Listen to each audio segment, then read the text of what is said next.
হাসিবতা আন্না আসহাবাল কাহফি war Rahkeem Kanu মিন আয়াতিনা আজাবা। আল্লাহ তাআলা বলছেন, নবী আপনি কি মনে করছেন আসহাবুল কাহফি ওয়ার রাকিম, অর্থাৎ ওই গুহার অধিবাসী আর রাকিমের অধিবাসীরা ছিল, কানু তারা ছিল মিন আয়াতিনা আজাবা, আমার নিদর্শনগুলোর মধ্যে এক আশ্চর্য নিদর্শন। নবীকে আল্লাহ বলছেন, আপনি কি মনে করছেন ওই যে গুহার অধিবাসীরা, রাকিমের ভিন্ন ব্যাখ্যা করা হয়েছে, আমি সেদিকে যাব না, ওই গুহার অধিবাসীরা তারা এক আশ্চর্য নিদর্শন ছিল আমার, আপনি কি এটা মনে করেছেন নবী? আমরা তো জানি আসহাবুল কাহাফের ঘটনাটা সত্যি এক আশ্চর্য বিষয়, আমি বলবো কেন এটা আশ্চর্য বিষয়, কিন্তু আশ্চর্য বিষয় হওয়া সত্ত্বেও আল্লাহ বলছেন, নবী আপনি কি মনে করছেন এটা আশ্চর্য বিষয়? এটা বলার কারণ হচ্ছে নবী, এটা এমন আশ্চর্য বিষয় নয়, তার কারণ হচ্ছে এর সেই বড় বড় আশ্চর্য বিষয় আমি ঘটিয়েছি। আমি তো ইউনূস আলাইহিস সালামকে মাছের পেটে 40 দিন পর্যন্ত জীবিত রেখেছি। আমি তো ইব্রাহিম আলাইহিস সালামকে নমরুদের আগুনে 40 দিন জীবিত রেখে আমি আগুন থেকে বের করেছি, এটাও তো আশ্চর্য বিষয়। আমি তো মূসা আলাইহিস সালামকে আমি সেই লোহিত সাগরের মধ্য দিয়ে 12টা রাস্তা করে পার করে দিয়েছি, নবী এটাও তো আশ্চর্য বিষয়। মূসার হাতের যে লাঠি ছিল, ওই লাঠি ফিরআউনের সামনে রাখলে সাপ হয়ে যেত, এটাও তো আশ্চর্য বিষয়। আমি তো নবী ঈসা আলাইহিস সালামকে জীবিত অবস্থায় আকাশে তুলে নিয়েছি, এটাও তো আশ্চর্য বিষয়। আমি তো ঈসা আলাইহিস সালামকে এমন পাওয়ার দিয়েছিলাম, কবরের কাছে গিয়ে যদি বলতো কুম বিইজনিল্লাহ, আল্লাহর নির্দেশে তুমি উঠে যাও, সাথে সাথে লোকটা জীবিত হয়ে যেত, এটাও তো আশ্চর্য বিষয়। শুধু তাই নয় মুহাম্মদ, আপনাকে দিয়ে তো আমি এমন এক আশ্চর্য বিষয় ঘটিয়েছি, সাত আসমান জমিন পাড়ি দিয়ে আমি আপনাকে আমার কাছে নিয়ে এসেছি নবী, এটাও তো একটা আশ্চর্য বিষয়। যে কথা আল্লাহ নিজে বলেন, সুবহানাল্লাযী আসরা বিআবদিহি, আল্লাহ নিজে যে ঘটনাকে বর্ণনা করতে গিয়ে বলেন সুবহানাল্লাহ, তাহলে এত আশ্চর্য বিষয় আপনাকে দিয়ে ঘটিয়েছি নবী। আম্মা হাসিবতা আন্না আসহাবাল কাহফি, অতএব আপনি কি মনে করেছেন এই আসহাবুল কাহফের ঘটনাটা একটা আশ্চর্যজনক বিষয়, একটা আশ্চর্যজনক বিষয়, আপনি কি মনে করেছেন? সম্মানিত প্রিয় হাজিরিন, এবার নবী জানিয়ে দিচ্ছেন সেই ইহুদিদেরকে, শোনো শোনো আসহাবুল কাহফ কারা তোমরা কি জানো? নাহনু নাকুসু আলাইকা নাবাহুম বিল হক, আল্লাহ বলেন নবী আপনার কাছে তো আমি তাদের সম্পর্কে সত্যতা প্রকাশ করে এসেছি, আপনার কাছে আমি তাদের বর্ণনা তুলে ধরেছি। কি সেই বর্ণনা? কারা কারা?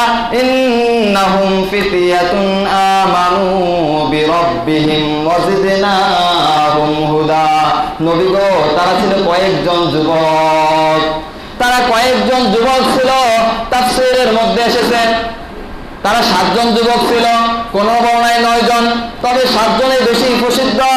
নবী তারা তো কয়েকজন যুবক ছিল, আমানু বিরাব্বিহিম, তারা ঈমান এনেছিল তাদের রবের উপর। কার উপর ঈমান এনেছে? আল্লাহ তাআলার উপর ঈমান এনেছে। ওয়াজিদনাহুম হুদা, তাতে আমি তাদের হেদায়েতকে আরো বাড়িয়ে দিলাম, তাদের হেদায়েত তাদের ঈমানকে আমি আরো বাড়িয়ে দিলাম। নবী তারা 7 জন যুবক ছিল, আর এই 7 জন যুবকের কথা আল্লাহ কেনই বলেছেন আমরা সে সম্পর্কে জানবো। সম্মানিত প্রিয় হাজিরিন, বিশ্বনবী জনাবে মুহাম্মদুর রাসূলুল্লাহ সাল্লাল্লাহু আলাইহি ওয়াসাল্লাম জন্মগ্রহণ করেছিলেন 570 খ্রিস্টাব্দে। কত খ্রিস্টাব্দে? রাসূল কত খ্রিস্টাব্দে জন্মগ্রহণ করেছেন? 570 খ্রিস্টাব্দে। আর এই আসহাবুল কাহফের এই যুবকদের ঘটনা ঘটেছিল প্রায় 250 খ্রিস্টাব্দের দিকে, তার মানে রাসূলের জন্মেরও প্রায় 250 বছর পূর্বের এই ঘটনা। ওই সময়ে একজন বাদশা ছিল, তার নাম ছিল দাকিয়ানুস। বাদশা দাকিয়ানুস অত্যন্ত জালিম বাদশা ছিল, অত্যন্ত জালিম ছিল।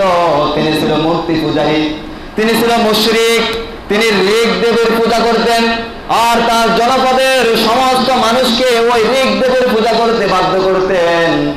কিন্তু এই আসহাবুল কাহফের এই 7 জন যুবক বাদশার এই কথা মেনে নিল না।